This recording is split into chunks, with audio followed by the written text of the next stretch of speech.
suis là donc pour causer aujourd'hui sur une thématique qui a été discutée avec une forte proximité d'abord avec Mike, puis après avec l'équipe, pour un petit peu vérifier sur comment et pourquoi ça serait intéressant de faire un propos autour de penser l'éducation, l'évaluation, lapsus très intéressant, penser l'évaluation dans la formation. Et donc le sous-titre est peut-être le plus révélateur de ce que je souhaite aujourd'hui partager, c'est-à-dire des éléments pour se repérer, c'est-à-dire pour essayer de participer à la réflexion sur l'évaluation, ou devrais-je dire plutôt les évaluations. Mon intérêt en fait c'est de faire un petit pas de côté pour se rendre compte, s'il y a besoin tout du moins, que l'évaluation ce n'est pas seulement Calliope, ce n'est pas seulement le contrôle sur table, les enfants, ou le collège, le lycée, l'université. Ce n'est pas seulement les éléments que l'on retrouve dans toute forme institutionnelle comme le code de la route et les éléments certificatifs, puisque ça nous concerne en tant que formatrice et formateur, mais ce sont aussi des éléments peut-être un peu plus généraux ou au contraire plus précis en fonction généralement, je tease dès maintenant la fin de mon discours, en fonction généralement de nos intentions. C'est-à-dire en tant qu'être humain, en tant que personne consciente, qui sommes animés donc d'une réflexion, d'une position dans la vie, d'une vision du monde. Il y a les évaluations qui passent pour obligatoires parce qu'elles sont institutionnellement parlant installées, mais il y a aussi celles que je peux moi, en tant que personne professionnelle notamment, conduire, et au nom de valeurs et d'attention qui s'inscrivent dans un projet auquel je participe. Voilà, donc c'est tout mon propos pendant cette intervention. Donc là, l'idée c'est d'essayer de vous proposer assez rapidement, vous allez voir, pour après se mettre dans l'action, quels seraient des critères. Donc rapidement, la notion de critère en évaluation elle est capitale, on parle souvent de critères d'évaluation. En fait, un critère c'est exactement comme évaluation, il n'existe pas une et une seule définition. C'est un petit peu aussi la première leçon de l'histoire sur cette première partie, c'est que toutes ces façons de dire ce que c'est l'évaluation, elles existent. Personne pour l'instant n'a dit mais non, ce n'est pas ça du tout. Personne. Et quand quelqu'un le dit, il y aura toujours quelqu'un dans la salle qui dit en fait au nom de quoi? Enfin, moi j'ai vécu ce truc-là et ça s'appelait une évaluation. Pourquoi ce serait pas? Prouvez-le. Voilà, l'épreuve, c'est pas comme en maths. On fait pas 2 plus 2 égale 4. Là, c'est au fond parce que c'est ce que j'estimerais le plus intéressant. Oui, voilà. C'est plutôt là-dessus qu'il s'agit. Donc ça revient au même. Encore une fois, c'est à nous de nous approprier les choses pour en faire quelque chose d'intéressant et d'intelligent par rapport à l'endroit où on travaille. Donc voilà, là l'idée c'est d'essayer de proposer des critères, c'est-à-dire des éléments qu'il faudrait prendre en compte pour pouvoir se poser la question, est-ce qu'à première vue, je suis plus ou moins dans cette espèce de direction que je poursuis? La direction qu'elle soit ultra normative, à savoir un résultat, typiquement, donc une bonne note. Donc les critères d'évaluation à l'école, c'est les barèmes qui permettent aux profs de dire bon ben là il a 2 sur 2 sur la grammaire, super, belle copie. Par contre au niveau originalité, sur 8 points, il a fait juste dire ce qu'a dit l'auteur, j'ai pas son opinion, donc 4 points. Parce que par contre c'est une bonne présentation de la pensée de l'auteur, mais c'est pas original quoi. Donc ça c'est des critères vraiment assez normatifs qui viennent juste dire oui ou non, et qu'on a là même dans la certification, certaines formations tout du moins, qui viennent vraiment chercher oui ou non il correspond, le stagiaire. Il a les compétences ou pas? Et voici comment vous pouvez le voir, ça s'appelle les indicateurs. Voilà, critères, c'est-à-dire la famille d'indicateurs qu'il faut chercher, et indicateurs, c'est on décrit que le stagiaire doit démontrer son aptitude à présenter un contexte clé. Ok, donc il est où le contexte? Il n'y a pas? Ben, il n'y a pas, c'est tout. Bon. Ou alors, il y a parfois des modalités de compensation qui viennent permettre de faire une alternative, justement, pour dire, bon, à l'écrit, il n'y a pas, mais peut-être qu'à l'oral, il va nous en parler, et donc là, on le verra, ou on l'entendra en l'occurrence. Vous voyez ?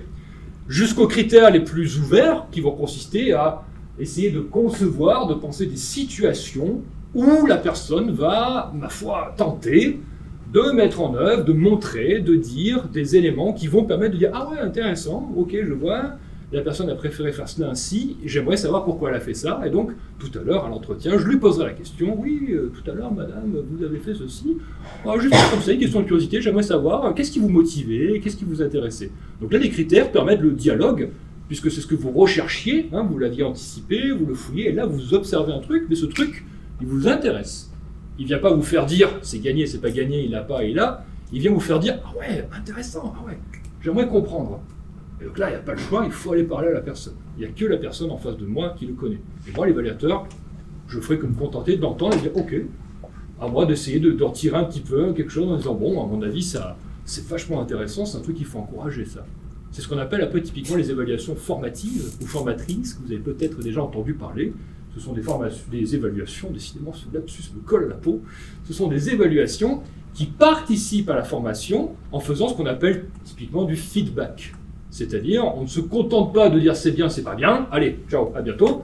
On va dire, tiens, ok, tout à l'heure, tu te rappelles, tu as présenté ceci, cela, est-ce que tu pourrais un petit peu nous expliquer pourquoi? Parce que moi, à titre personnel, j'ai trouvé ça très intéressant.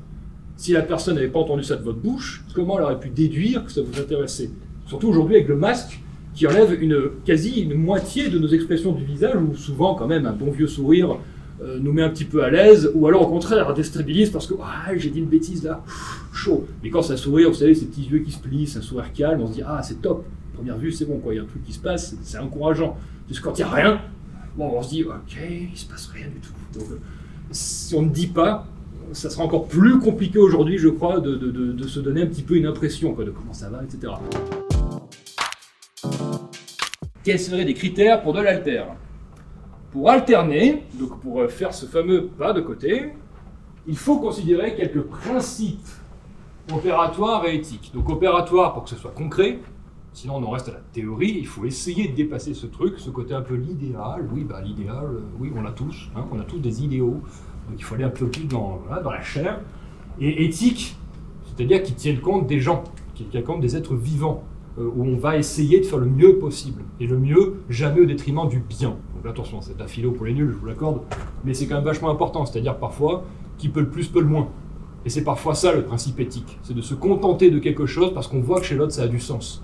Parce que lorsque je pousse, je perds l'autre. Donc je vous propose ces trois premiers principes opératoires et éthiques. Le premier principe, ce serait de considérer que l'évaluation, c'est à la fois ce que je crois savoir d'elle, donc il ne faut pas oublier qu'on n'est pas innocent, on a tous un vécu avec de l'évaluation, bien ou pas bien, chacun a son histoire. Donc il faut se rappeler de ce truc-là, parce que ça vient jouer sur nos façons de voir les choses, tout simplement. Et à la fois qu'il y ait d'autres choses. C'est un petit peu garder ce principe un peu scientifique, vous savez, d'être toujours curieux et curieuse, de se dire ce que j'ai vécu, ça ne vient pas résumer l'entièreté de l'évaluation. J'ai peut-être pas vécu des choses qui sont peut-être super intéressantes, mais que j'ai pas eu l'occasion, c'est tout. C'est pas la faute de quelqu'un, c'est juste, se garder le principe qu'il peut y avoir d'autres choses. Deuxième principe, que sa technicité ne doit pas remplacer le fait que c'est un humain qui conduit. Je vous ai marqué, c'est l'effet Sally d'Asimov, vous savez, Isaac Asimov, l'écrivain de science-fiction. L'histoire de Sally, pour l'anecdote, c'est une voiture intelligente. Une voiture tellement intelligente qu'elle n'a même pas besoin d'humain pour être conduite, pour conduire, voire même pour agir avec l'humain. Donc le mec, il est en train de parler, Sally, tu peux venir? La voiture, elle arrive, elle va se poser, sa portière, elle s'ouvre, lui, il se cale, et il se laisse transporter. Donc, quand on fait tellement confiance à la technique de l'évaluation, ça a l'air tellement carré, tellement génial, tellement impeccable, qu'on oublie même que c'est soi, en fait, qui est en train de la conduire, et qu'en tant que tel, on va avoir ses propres opinions, en fait, qui vont jouer là-dedans, notre propre sensibilité, et qu'en face de nous, on a un être humain, en fait, aussi, qui va recevoir ce truc-là, d'une manière ou d'une autre. Encore une fois, les bornes sanitaires, c'est sympa, c'est petit, machin, etc., mais on ne sait pas, par contre, où va l'information, à quoi elle va servir, qui va prendre quoi, comment est-elle traitée, à quelle fin, quand est-ce qu'elle va être utilisée, enfin, on ne sait rien de l'info qu'on donne de ce truc-là, rien du tout.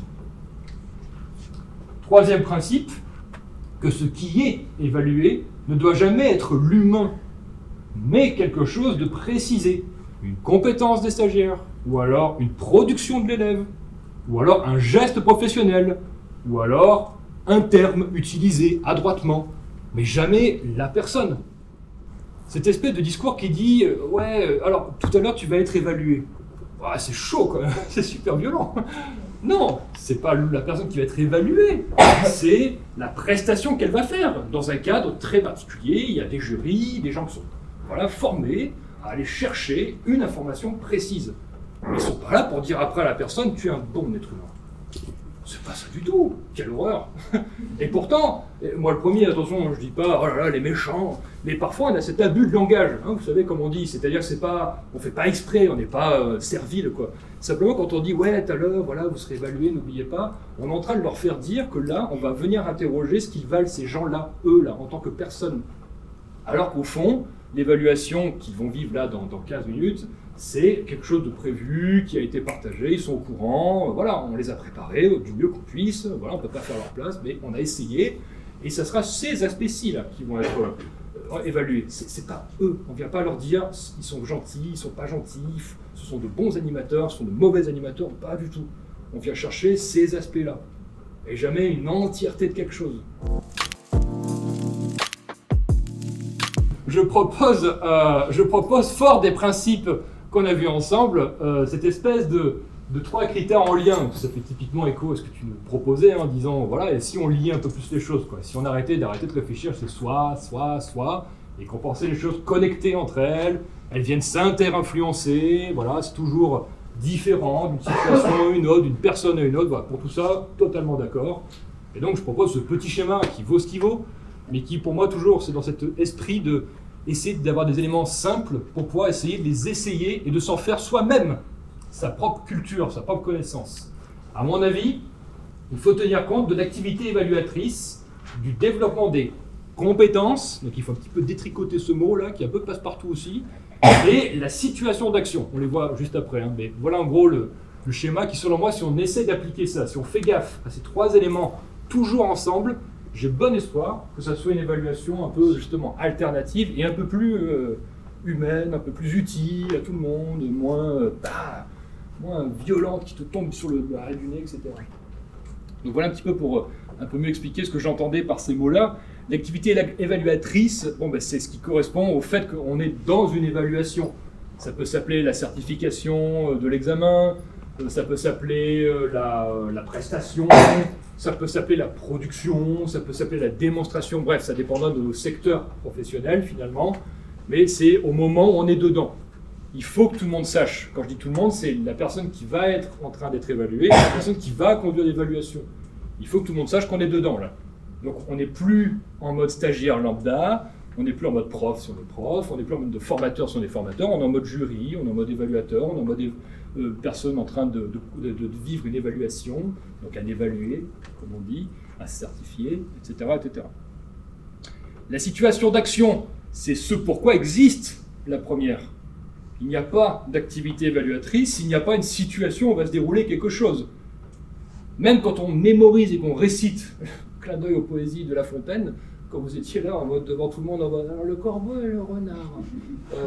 Il fallait bien qu'il y ait cette situation pour pouvoir vérifier que vous avez appris par cœur, sinon il n'y avait pas. Le prof n'allait pas dire oui, je vois dans ton cerveau que tu as appris par cœur. C'est pas possible pour l'instant. Bref. C'est donc quelque chose qui justifie pourquoi on est en train de vivre ce truc-là, tout simplement. Mais derrière cette simplicité, en vérité, c'est toujours pareil, c'est de relativiser ce qui est en train de se passer, en disant attention, il y a un début, il y a une fin. Et quand c'est fini, relax. On ne va plus chercher les poux dans les cheveux, on va plus te donner le sentiment que là, on t'observe, on regarde tout ce que tu fais, on dit c'est pas très bientôt, mais comme stylo, ça, etc. Si tu fais, en gros, du moment que tu fais chier personne, que tu n'es pas dangereux, etc., tout ira bien. Voilà. Et enfin, le développement des compétences. Je me suis dit que la notion de développement pouvait parler, donc je ne me suis pas donné la peine, excusez-moi, de le développer.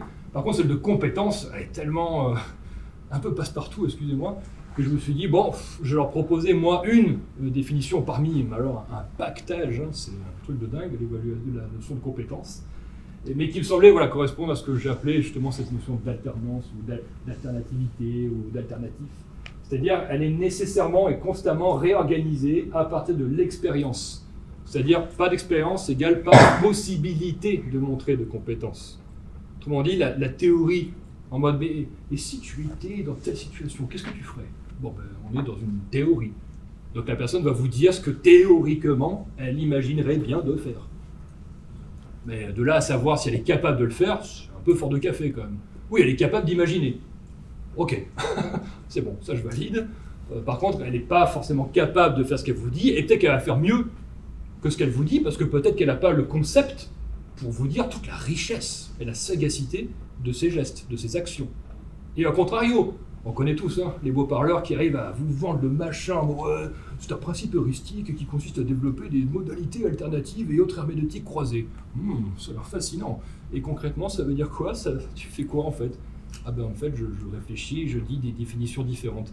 Ah ouais, c'est super. Bien, on va passer à quelqu'un d'autre. Bon, c'est cette espèce de rappel qu'une compétence, ce n'est pas un truc qui s'évoque. C'est pas Yu-Gi-Oh! C'est un truc qui se voit ou qui se voit pas. Et si ça se voit pas, si je suis dans une démarche de faire en sorte que ça arrive, et je vais aller le chercher. C'est tout l'intérêt de poser des questions, de proposer, de faire autrement, etc. Pour poursuivre la définition, ce sont alors les différentes formes de régulation qu'il s'efforce de décrire. Forme de régulation, c'est bel et bien j'interagis, j'agis dans l'activité évaluatrice sur les situations d'action pour que si je ne vois pas la chose, je fasse faire en sorte qu'il puisse y avoir la chose. Au moins, si j'ai essayé de mettre en œuvre le maximum d'éléments dans le temps imparti, etc., on connaît les modalités, alors, et qu'il n'y a pas, alors je pourrais dire qu'il n'y avait pas les compétences à ce moment-là. Et quand on y pense, c'est tout le principe des secondes sessions, ou le rattrapage, appelez-le comme vous voulez, c'est que c'est censé être pensé comme un élément régulatoire qui vient dire, la première fois, on va partir du principe qu'il n'y avait pas suffisamment d'éléments circonstanciés pour aider la personne à développer. C'est un petit peu la présomption d'innocence, quoi, sur la dimension de justice, quoi. On va être dans un principe que tout le monde, que les personnes qui sont là, dans cette situation d'action, sont potentiellement compétentes. C'est juste qu'on va voir comment et pourquoi. S'il n'y a pas, on part du principe qu'il faudra juste remanier des éléments contextuels, et là, s'il n'y a pas de nouveau, alors effectivement, c'est tout le principe des troisièmes fois, c'est que malheureusement, pour le moment, on ne peut pas. On ne peut pas administrer l'élément qui vient montrer la compétence. Donc le label, le diplôme, voilà, les éléments de certification. Voilà pour un petit peu de quoi je parle lorsque je parle de cette affaire.